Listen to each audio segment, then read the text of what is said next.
আসসালামু আলাইকুম। তো আজকে বানাচ্ছি আমের আচার। তো প্রথমে তার জন্য ভালো করে আমটাকে ধুয়ে নেবে এবং তারপর ধোয়ার পর কেটে নেবে যাতে জল না থাকে। তারপরে প্রথমে অ্যাড করবে নুন, হলুদ আর কিছু পরিমাণ লঙ্কা।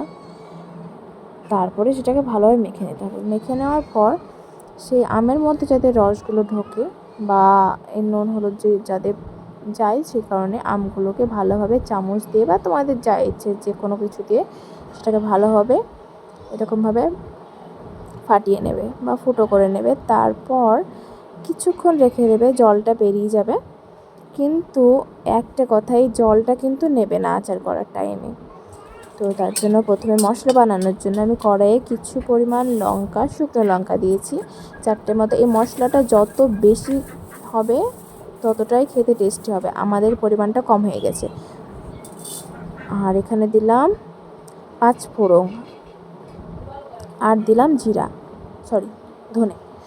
তো এগুলোকে ভালোভাবে ভেজে নিতে হবে। ভালোভাবে ভেজে নেওয়ার পর তখন মিক্স করতে হবে, মানে মিক্সিতে ব্লেন্ড করতে হবে বা শিলনোড়া, যাতে ইচ্ছে পারো সেটাকে ভালোভাবে বেটে নিতে হবে। শিলনোড়ার টেস্টটা একটু বেশি। আর আসলে এই মশলাটা আমাদের কম হয়ে গেছে, তো নেক্সটবার মাকে বললাম যে মা নেক্সটবার আমি অনেক মশলা দেবো, কারণ এই মশলাটা খুব টেস্টি হয়। যারা একবার বাড়িতে ট্রাই করো, খুব একটা ঝামেলারও কাজ না, এটা খুব ইজি। আর এই আচারটা তুমি চাইলে অনেক দিন বাড়িতে রাখতে পারবে, কোনো অসুবিধাই হবে না, বছরে বছর থেকে যায়। কারণ প্রথমে আমটা ভাজা হয়ে যায়, তার জন্য এটার কোনো প্রবলেম হয় না। তো আমাদের মশলা রেডি হয়ে গেছে। ততক্ষণে এবার আমরা কড়াইয়ে দিয়ে দেবো তেল। তেলটা গরম হয়ে এলে আমটা প্রথমে ভালোভাবে ভেজে নেব। আমটা ভাজার পর তখন যা ইচ্ছে করবো তখন দেখতে পাবে। কিন্তু তো আমটাকে দেখো আমি ভাজতে স্টার্ট করেছি, দিয়ে দিয়েছি আমগুলোকে। নুন দেওয়ার পর অবশ্যই জল বেরোবে, মানে অনেক দিয়ে তো একটু রাখতে হবে।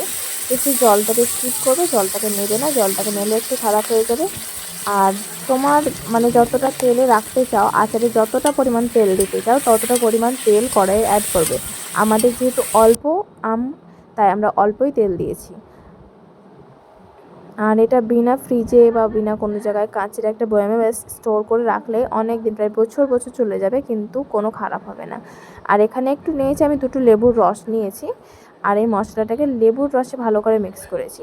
কাঁচা লঙ্কা নিয়েছিলাম কিন্তু কাঁচা লঙ্কা অ্যাড করিনি। আমি আগেই বললাম আমরা স্পাইসি খাই না, আমরা ঝাল খাই না, তো সেই কারণে মনে হলো এটাতেই ঝাল হয়ে যাবে, তাই আর নিইনি। আর আমের কালারটা এতক্ষণে চেঞ্জ হয়েও চলে এসেছে, আমাদের ভাজাটা প্রায় হয়েও গেছে। তো এবার আমরা মশলাটাকে অ্যাড করে দেবো। তারপরে সেটাকে ভালো করে নেড়ে সামান্য একটু কষতে দিতে হবে মশলাটাকে। কিন্তু এই মশলাটার টেস্ট যদি এইভাবে বানিয়ে খাও, বুঝতে পারবে কতটা টেস্ট, সত্যিকারের অনেক টেস্টি হয়। আর সামান্য যেখানে লবণ থাকে সেখানে তো চিনির প্রয়োজন আছে, তাই না?